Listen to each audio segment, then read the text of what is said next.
Things have changed since Lily was born. I used to see Mark's face light up whenever I entered a room, but now I'm lucky to get more than a grunt before he dives back into his phone. His job hasn't changed. If anything, it's less stressful than before, but something in him switched off the day we brought her home. Another painting. That makes 3 this week. Mark's voice sliced through the air, sharp and critical, whenever he caught me setting up my easel. He used to admire my work. He even had my best piece framed in his office. Not anymore. It's not like I'm spending your money, I replied, trying to hide the tremble in my hands as I focused on mixing blues and yellows on my palette. Each word felt like a punch to my gut. Could have fooled me. Look at this place. It's a disaster, he snapped, scanning the room, his eyes zeroing in on every toy and blanket out of place as if they were evidence of my failures. I'm with Lily all day, and she's a handful. I fought back, my voice wavering. Maybe if you helped a little around here. Help with what? You're home all the time. You deal with it. That was our deal, remember? I make the money, you handle the rest. Not my fault you can't manage. He cut me off, leaving no room for argument. Every night ended the same way, with him turning away, dismissing me with a scoff. As he left for work, Lily would tug at the hem of my shirt, her little eyes wide with confusion. "Daddy mad?" she'd ask, her tiny lips quivering. "No, baby, Daddy just has a lot on his mind," I'd reassure her, pulling her into my arms and trying to smile for her sake. "Here, help Mommy choose the colors." Together, we'd paint, her laughter drowning out the bitterness in Mark's tone, creating a world of color that felt like a refuge. I knew my paintings were good, not out of arrogance, but because they were the last remnants of a time when I felt confident and vibrant. That evening, when Mark came home, I did what I always did, greeted him with a warm dinner, a clean house, and Lily, squeaky clean from her bath and dressed in her best pajamas. "Hey," I said, the aroma of roast chicken following me as I approached. "How was your day?" He grunted in reply, shredding off his coat and tossing it onto the couch. His gaze caught mine, then fell on the easel in the corner of our living room. "Still haven't gotten rid of that junk, huh?" "It's not junk, Mark. I'm working on something," I responded, wariness seeping into my tone.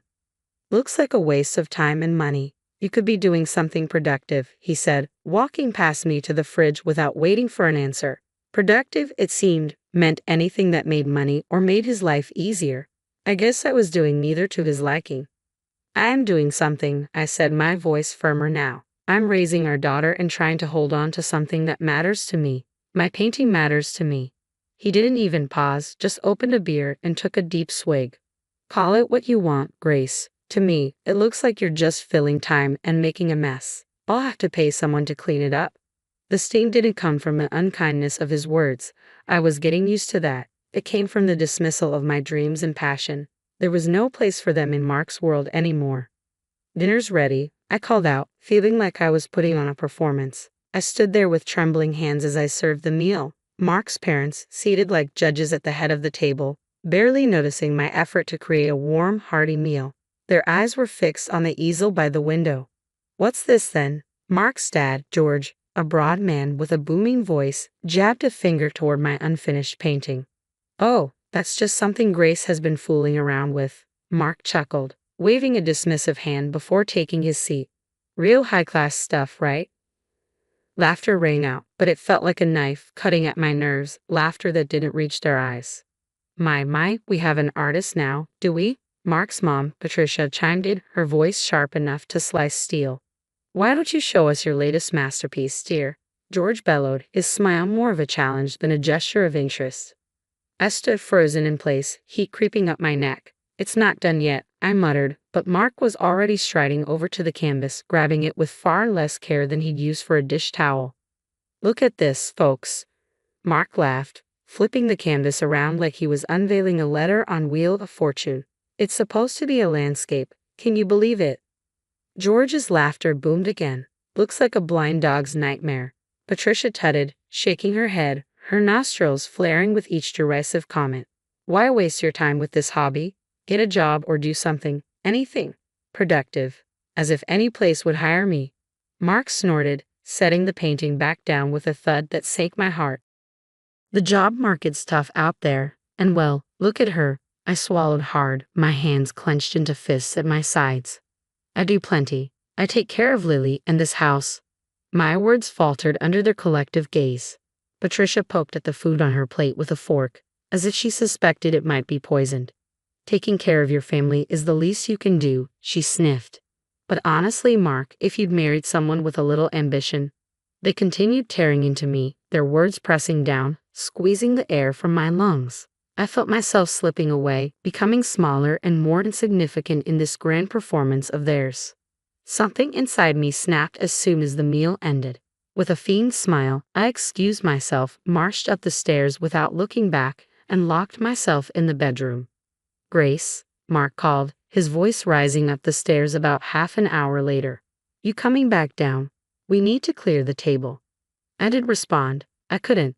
If I opened my mouth, a scream or a sob would escape, and I wasn't going to give them the satisfaction of witnessing my breakdown. I scrolled through my banking app, a frown deepening the lines on my face. Our account was looking dire again this month, and the grocery list wasn't getting any shorter. Lily needed new shoes too. She was sprouting like a weed. Grace, why is there a charge for $48.95 for Martin's art supplies? Mark's voice tumbled in from the living room. I just picked up a few things, I said, tapping through the app to transfer what little remained of my personal savings to cover it. I needed those supplies. Come on, Grace, that's money we could have put towards something important. His tone was flat, almost bored, but with an undercurrent of something else. Was it disappointment? Frustration? Art is important to me, Mark, the same way your golf is important to you. I didn't mention that his golf clubs cost more than a year's worth of my supplies. Yeah, but golf is networking. It's part of my job. What does your painting get us? A cluttered house and wasted cash? It gets me through the day, I murmured, feeling that familiar tug of war in my chest. Mark snorted. We have to be smart about money, not just spend it on whatever gets us through the day. Budget, Grace. That word felt like a choke chain. I pay for my art supplies with my own money, money I had before. My voice trailed off, not wanting to spark another fight. That money felt like a distant chapter, one that held job independence and a once-shared dream of my own gallery. Your money's our money, isn't it? He shot back, the implication that my financial independence was a thing of the past evident in his tone, and that money is running out fast. Later, at the store, I opted for the cheaper brands, counting every cent, every compromise. I picked up the smallest tubes of paint, the ones I could slip into the cart without drawing any raised eyebrows. Back home, I unpacked the bags with robotic precision, each item a reminder of our tightrope walk over financial ruin. Putting back some luxuries, are we? Mark commented, his gaze landing on the no-name cereal and store-brand pasta. Yes, tightening the belt, I answered without looking at him, concealing the receipts, a paper trail of my crimes. He rummaged through the bags like an investigator searching for a slip-up. Where are the Greek yogurts you like? Isn't this the cheap coffee? I shrugged, busying myself with placing a can of tomatoes in the pantry. Prices went up, had to make some cuts. Don't see any cuts in your art budget though, he said, his cold finger pointing out the new brushes I had tucked under a loaf of bread. I turned to him, finally meeting his gaze for the first time since the conversation started. This keeps me sane, Mark. My art keeps me sane. My voice was firm, and I clenched my fists around the countertop to stop the tremor in my hand. Well, sanity's quite the luxury item these days, isn't it? He said, nodding toward the brushes, his words deliberate and biting. That night, I painted not out of passion, but frustration. Each stroke felt like a challenge, a cut from our already strained budget to fit within Mark's expectations. But as I worked, I remembered a time when these brushes brought me joy, not the feeling of having to defend myself. Mark was somewhere across the country, tangled up in business meetings when he dropped the latest task on me. His voice buzzed through my phone, sounding distracted, as if he was already halfway out the door. Grace, you've got to put together a birthday present for my boss's wife, Clara. Her big day's in a week. Okay, do you have any cash set aside for that? I asked, squinting at our already tight budget displayed on my laptop screen. Nah, you figure it out, just make it look like we put some thought into it, he muttered, sounding preoccupied. Hang on, you want something nice, but I'm supposed to magic up the funds for it. I could feel heat rising in my cheeks. You always find a way to make it happen, Grace. With that cheerful little line, he was gone. I exhaled slowly, closing my eyes as I fought to push back the frustration gnawing at my last nerve. I didn't have the cash, but I needed something that would truly impress Clara. No pressure, right? After diving deep into her online world, it was clear she had a passion for art. Her feed was filled with gallery visits and photos of canvases that probably cost more than our car. She even posted pictures with artists talking about supporting the arts, patronage, and all that jazz. An idea sparked in my mind, and I grabbed it before it could slip away. A painting from me. I had the paints, I had the canvas, and I definitely had the motivation. I wanted to give Clara something unique, something you couldn't find on any high street. I let the concept settle in my mind, picturing the brush strokes and feeling the drag of bristles against canvas. It would be personal, and best of all, it would be free. Decision made. I knew I'd need every minute of every day if I wanted it to resemble the kind of art Clara admired. I pulled out my old easel, set it up in the living room, and got to work, all the while hoping my little slice of creativity would hold up in the high-stakes arena of business birthday gifts. Day 1. Operation Bombshell. I found myself standing in the middle of my makeshift studio, a corner of the dining room I cleared by pushing the table against the wall. The morning light streamed in, illuminating the chaos of art supplies scattered around. "Mommy, what's all this?"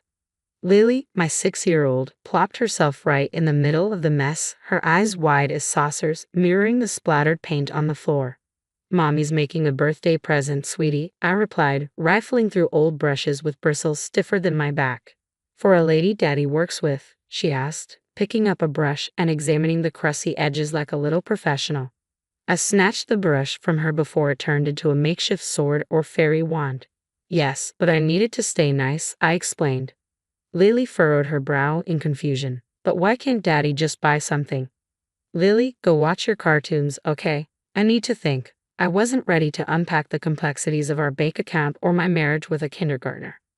Burbling something under her breath that sounded far too much like me, she trotted off to the living room, leaving me to my dilemma. The week dragged on, and I found myself pulling double shifts. Daytime mommy, nighttime Picasso. Slowly, the canvas began to fill, taking on a life of its own, something abstract, something that captured the whirlwind of my life lately. I didn't hear a peep from Mark, not a check-in call or even a text asking how things were going. I guess he was too wrapped up in his charts, deals, and whatever else was too important to bother his wife. Lily, on the other hand, was my tiny shadow, always creeping back to watch me paint. "You're really good, Mommy," she said, now on day 4. "You should draw stuff more." I smiled. That was probably the best review I'd ever receive. "Think so, huh? Maybe I will." The night before the big reveal, the painting finally stared back at me, complete. It wasn't just art, it was everything I hadn't been able to say or do, all poured onto the canvas. But I couldn't sleep that night, tossing and turning, my thoughts spiraling. What if Clara hated it? What if Mark thought I'd wasted my time? Morning arrived clear and bright, and the painting was wrapped, not in fancy paper, just brown parcel paper, neatly tied with a bow made from Lily's hair ribbons. Why not? At the boss's wife's birthday bash, I held the package tightly, hoping the painting would be a hit. I slid through the crowd, eyes down, wishing I could blend into the wallpaper.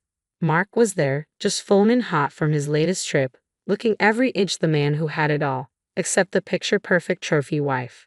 His eyes swept over the polished women in their cocktail dresses before landing on me, and it felt like a ton of bricks had dropped. I saw that look on his face as if he'd just bitten into a lemon. He glanced me up and down and shook his head just enough for only me to notice. The room faded slightly, like someone turned down the volume on the party, leaving me with the sound of my heartbeat pounding in my ears. Then his gaze zeroed in on a package cradled in my trembling hands. His eyes flashed, and oh boy, I recognized that look. I sensed the storm brewing before he even spoke. "What's that?" he spat, barely keeping his anger in check. I pulled the package closer, as if I could shield it, and myself from the impending fallout. "It's a gift. My painting," I said, my words barely hanging in the air before he cut me off. "A painting? You're kidding, right?"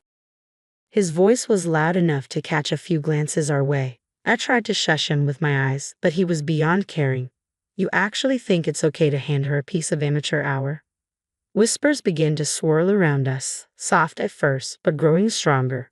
"Mark, please, not here," I begged, my cheeks burning. "Did you lose your mind?" he roared, and the room didn't just pause, it froze. "You're making us look like fools." By now, we were the main event. Eyes flicked to us, then away, then back again, as if they were watching a tense game of tennis. I shrank, wishing I could melt into the floorboards. Mark's face was a shade of red I'd only seen on traffic lights. Just great. Grace, he vented, throwing his hands up. You don't think, do you? The heat flooding my cheeks told me I was blushing, and not in a cute way. My hands shook, but I clutched the painting tighter. What else could I hold on to? I took a deep breath, trying to remember why I thought this was a good idea. Now everyone's going to have a go at us. Thanks to you and your dumb idea, he added, his words sharp as a knife, aimed at anyone pretending not to listen. My mouth opened, words ready to tumble out to defend myself or maybe just to tell him to shut up. But what could I say with the entire room's eyes burning into us? Instead, I just stood there, the fool, he called me, wishing the ground would swallow me whole. The laughter that followed Mark's outburst felt like daggers. Even as the room spun, I caught the boss's eye. He was watching quietly, confusion etched on his face. Clara wore a half-concerned, half-intrigued frown, which gave me a sliver of hope. She waved her hand, cutting through the noise. Quiet down, everyone. Let's see what Grace has brought. I moved on autopilot, my hands still jittery as they tore away the wrapping paper. The art spilled into the room, all the colors and shapes I had poured myself into for nights. Clara's eyebrows shot up. Oh my, she said, and the room hushed, waiting for her judgment. This is quite something, Grace. Mark was still fuming by my side. Yeah, something all right. I ignored him, searching Clara's face for any sign of approval. It's for you. Happy birthday. She tilted her head, studying the painting like it was a puzzle. It's bold. I like bold. Don't you, darling? She nudged Mark, pulling him into this. The boss was tough to read, but he nodded. Don't see something like that every day. Mark tried to jump back in. Oh, come on, you're saying you like this mess? Clara's voice snapped as she turned to him with a squint. Mark, I'd watch it if I were you. Your wife has talent, and I won't have you embarrass her any further. It's unbecoming. The room fell into a tense silence, the kind where you could hear a sneeze 3 houses down. Look at the colors, the feeling in it, Clara continued. Now it's got life. Mark attempted a save. Well, sure, if you like that sort of thing. But Clara cut him off. I do. It's decided. This goes right in the foyer. I blinked. Was this actually happening? You sure, babe? The boss chimed in. It's not exactly. Clara shot him a look, and he trailed off. Standard? Right, it's unique. She extended her arm toward me like a beacon in her high heels and overpriced suit. See? Thank you, Grace. This here's a real gift, folks. It's got soul. Just like that, the murmurs started up again. But this time, they were different. People were nodding, some even looking at me with what felt like respect. Clara still held my painting like it was a treasure, turning her eyes back to me. So, Grace, she said, drawing the room's focus, ever thought about showing your work in a gallery? Mark let out a scoff. I heard it, but my eyes were glued to Clara. Nah, who'd want to see my stuff? Don't worry, Grace, I would, and I know people. Clara's voice was firm, her eyes sharp. Mark tried to laugh it off. Come on, Clara, she's just dabbling. Clara quirked an eyebrow at him. So she dabbles better than some pros I know. What's it to you? I swallowed, feeling like I was teetering on the edge of something big. I don't know. I've never. What's to know? You jump in, I'll help. Clara's look was commanding, not asking. A nervous giggle slipped from my lips, wild sounding even to my own ears. Sure. Good. It's settled then. After that, whispers flitted around like moths to a flame. People who barely gave me the time of day were now hanging on my arm, talking about my work. It felt surreal, like walking through someone else's life. Mark was suddenly there again, his hand on my back, almost scalding. You're not serious about this, are you? There was an edge in his voice, like a knife threatening to cut. I turned to him, feeling the weight of the crowd and the pull of something new. Yeah, I am. My voice was stronger than it had felt in years. He looked at me, really looked at me for the first time that night. But what about us? What about us? I repeated. We've been over for longer than I want to admit. That shook him. He stepped back. I thought we were fine. I turned to face him fully. You thought wrong. The words were colder than I intended, but they needed to be said. Mark ran a hand through his hair, looking defeated. So what? We just end it. I glanced down at the color splash across my fingers at the rings that no longer meant what they were supposed to. We ended it a long time ago. Now we're just making it official. He didn't have anything to say to that. I watched him walk away, shoulders hunched. Clara's hand touched my shoulder. You okay, hon? I nodded. I am, thanks to you. She winked. What are friends for, right? And you, Grace, she paused, squeezing my shoulder. You're going to light up this town with your art. Just you wait. With that, I felt my heart start to hammer for a whole new set of reasons. Ahead of me, there wasn't just an ending. There was a beginning painted in the boldest colors I could imagine. Lily and I. We'd be more than fine. We'd be us. Unapologetically, unfalteringly us.